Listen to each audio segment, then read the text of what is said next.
And welcome in to TalkFCB, and welcome back here to the channel, guys. A news roundup coming up for you today with the very latest on Ernesto Valverde's future at Barcelona and exactly what would get him sacked. Because quite frankly, we're not going to give up. We are not going to stop fighting until Ernesto Valverde is out of that door. We are not going to stop fighting until this team, these players, are playing to their full potential. It may not happen now, it may not happen immediately, but at some point, Valverde is going to be gone. We want our club back, and in today's video, we're going to be discussing the full picture, the full story. But first and foremost, I want to discuss Felipe Coutinho of Bayern Munich, who is, of course, still an FC Barcelona player. And I want to talk about that with a very distinct reason. Number one, it was an absolutely brilliant performance from him yesterday against Cologne. He was outstanding. Bayern won 4-0. They were in full flow, and it was a very comfortable victory. But Coutinho was outstanding. He played there in the number 10 role in a 4-2-3-1 formation. Coutinho there playing just behind Lewandowski with two wingers either side of him and two midfielders there behind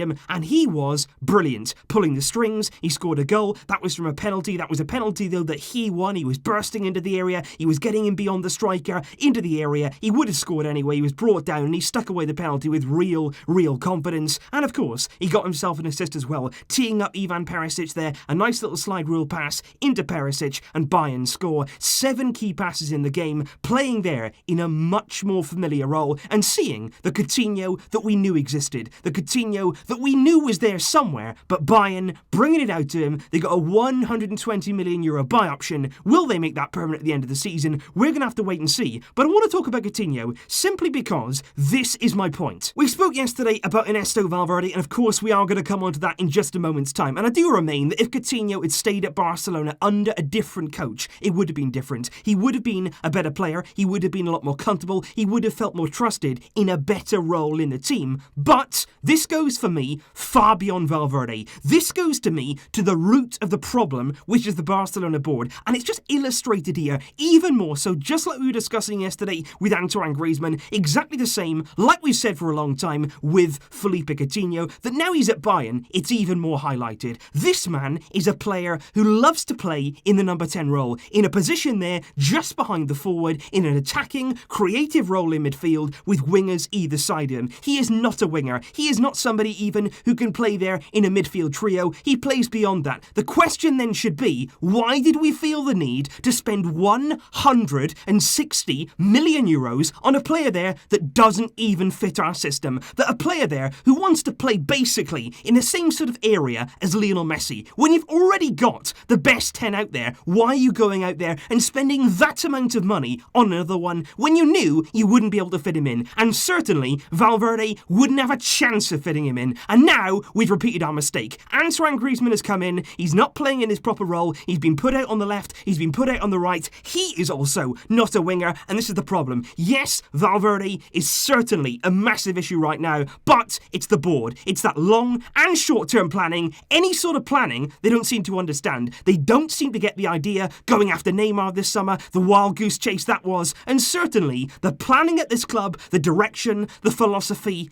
it doesn't exist. And before we do talk about Ernesto Valverde's future at Barcelona, I want to bring you something here very interesting in the aftermath of yesterday's game concerning their brand new signing, Frenkie de Jong, a player there actually who was one of the very few yesterday that could walk off that field and actually think, you know what, I tried, I really did my best, I did some nice things, some good moments. De Jong there actually put in a decent display, but even so, he was the only player out of anybody on that pitch. He was the only player who went across there to the travelling Barcelona fans who went away there to support their team. He was the only player who went over there and applauded and apologised and said sorry. I'm sorry about the performance, gave them a bit of applause there, and just thanked the travelling fans for their support. The only player in the team, Frenkie de Jong there going over to the fans, and he was also the first player to stop there to speak to the media in the mix zone after the game, the very first player to front up and say, look, it was bad today, we take responsibility. And that's what I mean. Not enough players in this team are like Frenkie de Jong. And he's just a young player. He's just a young player coming to a new club, and already he's showing some of the senior players what they should be doing, taking ownership of their actions, actually understanding there that what they're doing out on the field has consequences. De Jong there fronting up, taking responsibility, leading this team, a new signing, a young player, but still he's doing so much more than many of the senior players. And this is a thing right now. This is the very important thing. The new signings, the new players that are coming, they're some of the only players in this team team that I feel sorry for right now.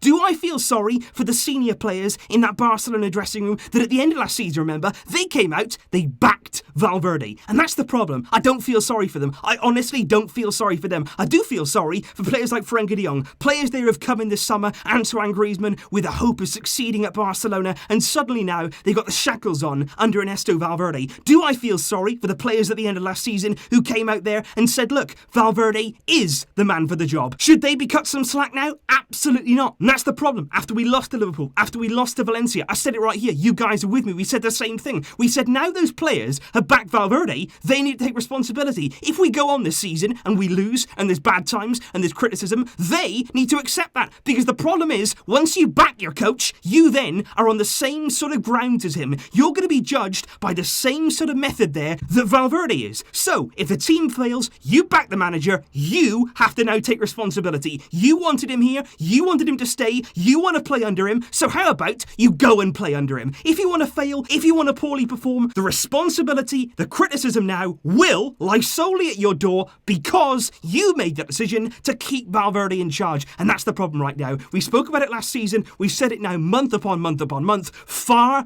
too many of these players are far too comfortable in their roles at Barcelona, and that is a critical issue in this team. What I want to talk about now is Ernesto Valverde's future, because the main problem right now is Valverde himself. If he were to go, things, no doubt about that, would improve considerably. A lot of these players would get a real shot in the arm. You'd have to say to them then, you've got to go out now and earn your place. If Valverde were to go, all of that comfortable nature would be taken away from many of them, and that would be a big increase there in form, no doubt about it. But on Valverde, ESPN have come out today and they've actually said they've been told by sources inside the club right now that several of the Barcelona first team have lost confidence in Valverde. Now, how about that? Several members losing confidence in their manager. Why did it take this long? That just goes back to my point there. Why, at the end of last season, were you thinking, everything's great, everything's fine, Valverde, man for the job, but now they're thinking, maybe he's not the man. He clearly wasn't the man. Why is it taking you this long now to realise that? ESPN go on to say that although the players right now are disgruntled, it's been a very bad start of the season, they do go on to say there that Bartomeu is not somebody who's going to make an impulsive decision on somebody's future there in the managerial role. And that's funny. That's really funny to me, because that decision to sack Valverde, how is that impulsive? How would that honestly be an impulsive decision? It's anything but impulsive. This is not something that's happened overnight. This is not something that's based there off the back of one bad result. This isn't just a knee-jerk reaction. We have all seen this change needed to take place many months ago now, and it hasn't done. That would not be impulsive.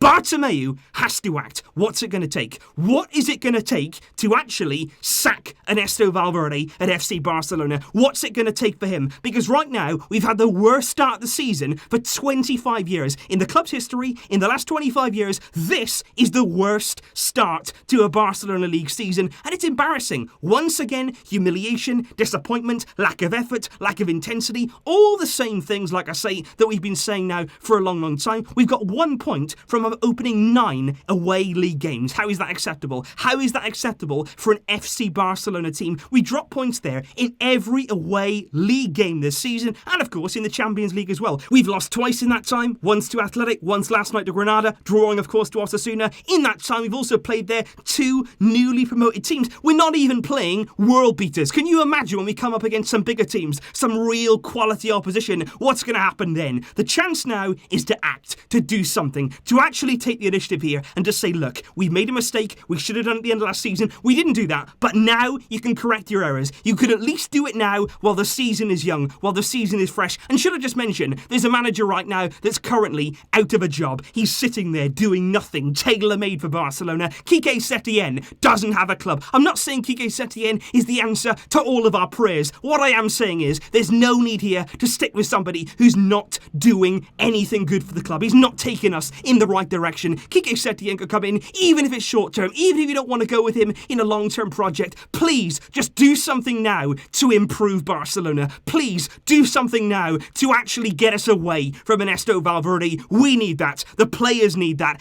Everybody connected with the club right now needs that change. It's stagnated. It's gone sour. We are not moving forward. Please, Bartomeu, I am begging you, please act. Please leave your thoughts in the comments down below, guys. Right now, we need to see some action. Right now, we need to see Barcelona actually do something. Do I expect Bartomeu to do something? I don't. I honestly don't. I don't think that he's going to do something overnight. Maybe, perhaps, if results keep going against Barcelona, we can't stay down in 7th, 8th, 9th place. Surely that wouldn't be acceptable. Let me know your thoughts in the comments down below. What would it take right now to see Ernesto Valverde sacked as the Barcelona coach? Let me know. Please do. And thank you for your support. Thank you, guys. It's a difficult time. It's another difficult night. But thank you for coming back. I really, really do appreciate that. And all we can do, like we have done for a while, is keep hoping. I will see you soon with more videos. Our next game coming on Tuesday at home against Villarreal. What will happen? I'll see you then, guys. But until next time, as always,